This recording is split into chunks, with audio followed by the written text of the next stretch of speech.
is in his next set, he's going to make sure that he DMs you his PayPal so that you can cough up those 20 bucks that you bet. Thank you, Lanny. You're not escaping this, my friend. You're the man. I appreciate that. no. He deserves it. Dude, it's one of the hypest spikes in the game. But dude, it really is. It's insanely hype. I love that spike. He was like, all right, I'm up 3 stocks to none. Might as well get my 20 bucks. I got nothing to lose. So, yeah, Silver gets 20 bucks because I said earlier, I said, if Silver, if you can hear me, if you can up B spike with Ridley, I'll PayPal you 20 bucks. So with here we are. 20 bucks that Silver just made, even if he gets knocked out the very next round, he's already made almost as much as whoever wins first. No, he's made more than whoever wins first prize in this tournament. So thank you, Jack. Very cool. just for getting an up B spike. That was it. He could drop out of this tournament right now. No more. But he'd still make more than whoever wins the tournament. All thanks to Jack. We're seeing already off the bat, Pac-Man going for those forward air chains, but not able to connect with one of them. Building up percent, hitting him with a forward smash and the hydrant for 67% without any response from his Joker. It's looking like this is very heavily in Pac's favor, but Joker finally manages to convince with a connect with the bread and butter of down throw and forward air. Hey, I want to say one thing before you come into this match further. Remember when I said he looked like he got a 3 stock last game? Just say it, bro. Just say it. He really is clairvoyant, ladies and gentlemen.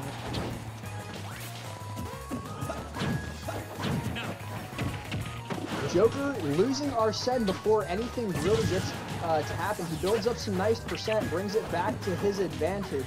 However, without Arsene, getting a kill confirm on this Pac-Man is going to be a very tough build to foot. I don't know why I used that expression. That was weird. I'm sorry. Going for some very odd setups I'm seeing, but he connects with the fire hydrant to be able to build up some more percent. Nothing's really happened so far. Going for the side B, but it doesn't quite connect. Still using that hydrant very much to his advantage. We see the grab back throw. Pac-Man obviously very famous for his super long tether grab that doesn't have very many punishable options, and manages to kill him with the thrown orange for the first stock. He is, however, still not too far ahead of his opponent, trying to connect with those aerial combos and not able to do it quite. Alright, yeah, Rocke, I mean, he's taking a lot of percent, and Arsene's not even out yet. If he can get the stock before Arsene comes out, that'll be best for Sabito, but right now, Sabito having a little bit of trouble finishing off the stock. Good to reflect on the orange, not going to do too much. The hydrant going to push him off a little bit more, and right there, the bell coming out, not going to hit, and went for the S-Smash, even though he didn't confirm it, and right there, even up the stock, 57.9% on Sabito. Yeah, so you saw Rocke right there make very good use of his invulnerability for spawning, just to be able to pull out the bell. He knew that Sabito couldn't touch him in the slightest while he was in those invulnerability frames. So he was just like, I'm about to charge neutral beam. You can't stop.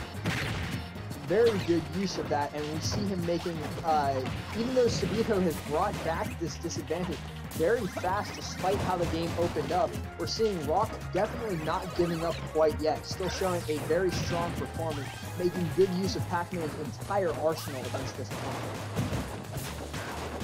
Alright, right now Sabito, he has taken the lead, and he's doing a little bit better. Arsene is not even halfway out, but, you know, one solid Rebels guard and one good combo. I mean, he'll have Arsene back.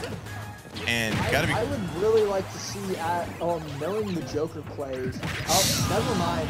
What I was going to say is now completely irrelevant with that kill, so ignore it. Tries to go for the Gimp with neutral B, trying to shoot him off stage with gun. Goes for it again, but doesn't quite get what he wants, especially considering how good recovery options Pac-Man has at his disposal. He's going to side B, but obviously Pac-Man doesn't get caught in special fall by that side B, so it's not going to do much. He just comes back to stage safely and re-engages in boots. Yeah, just paid the man.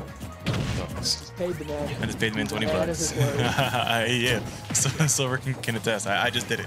All right, so here we go. 152 on Rocke. Rocke kind of been rocking it this game. 152 is a high percent to have against any character, really, even Sheik at this point.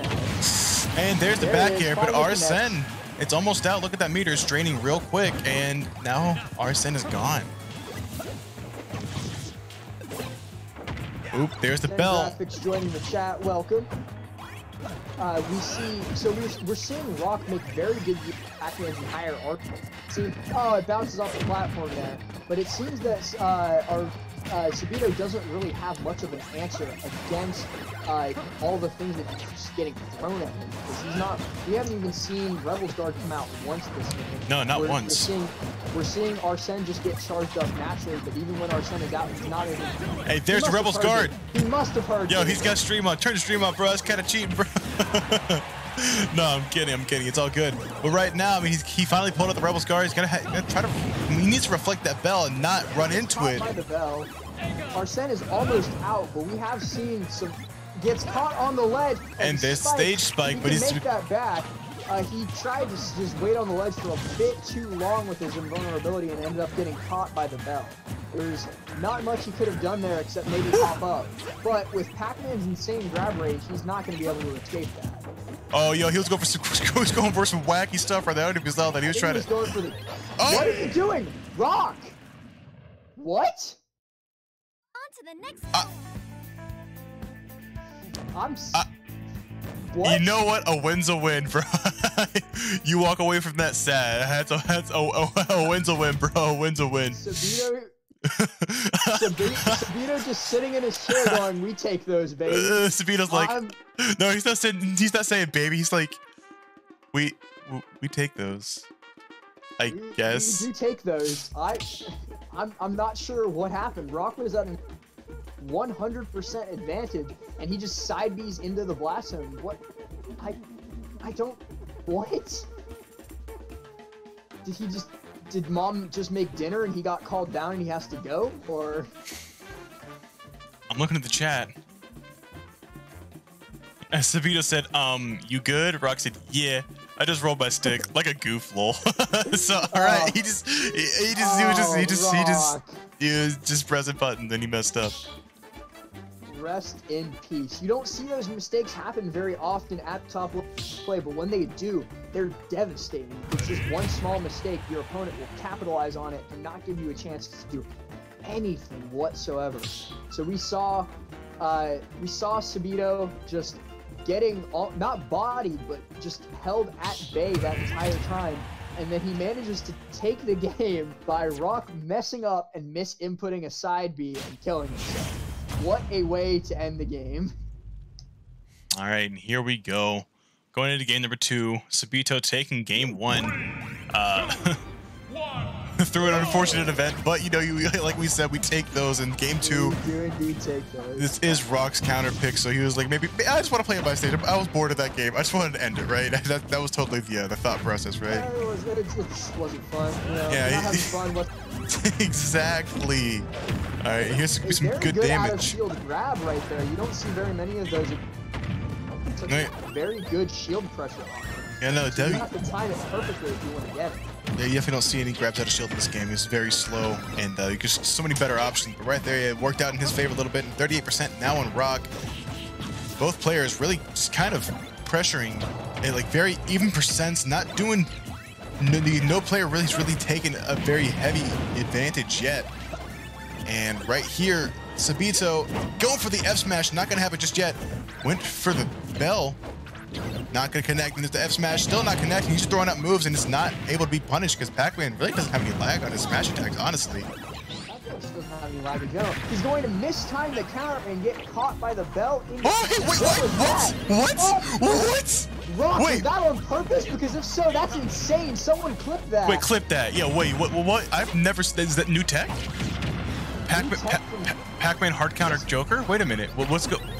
So, if what I saw is correct, he threw out the orange in order to force Joker's tether to grab the orange instead of stage, which made him fall just far enough that he could not grab ledge and caused him to die. Is that it? I don't think I've ever seen that before. Can someone tell me if that works on every single like kind of like tether grab? Like would that be the same thing for Ivysaur and Byleth? I wonder if we just found out that characters with grabbable projectiles are counter for tethers. New tech here first on A&G Esports, ladies and gentlemen. we provide the best. What was that? Every Sunday. 2 p.m. Every Sunday finding new tech.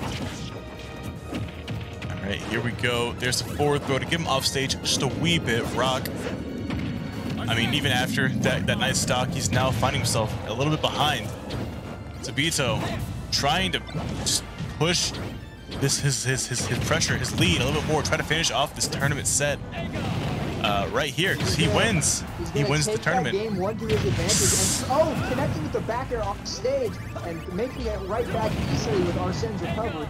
Connecting with an A-Hall right off the bat as soon as the invincibility dropped for an easy 25% because of lingering damage, connecting with a down air up smash already at nice percent, and stock just got started.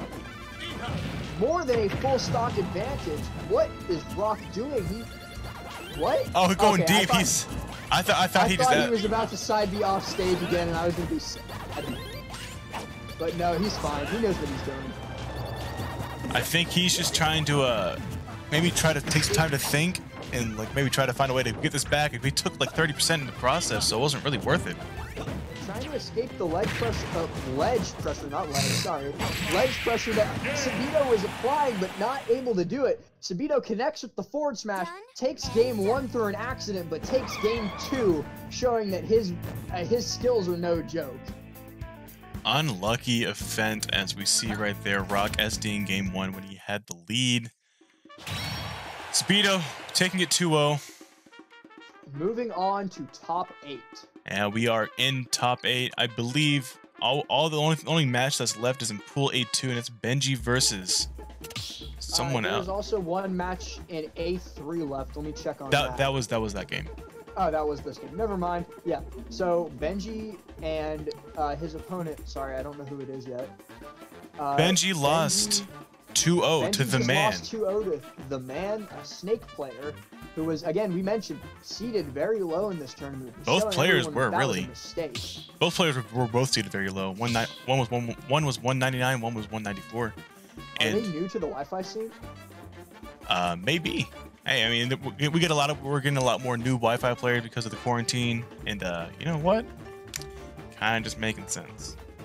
Yeah. Looking at the man's profiles, his recent placements are all just a bunch of DQs until all of a sudden he showed up to S&M's Wi-Fi Weekly and got second, and now he's here, shown up at Straight Outta Smashville Chapter 34, and he's currently tied for 7th place.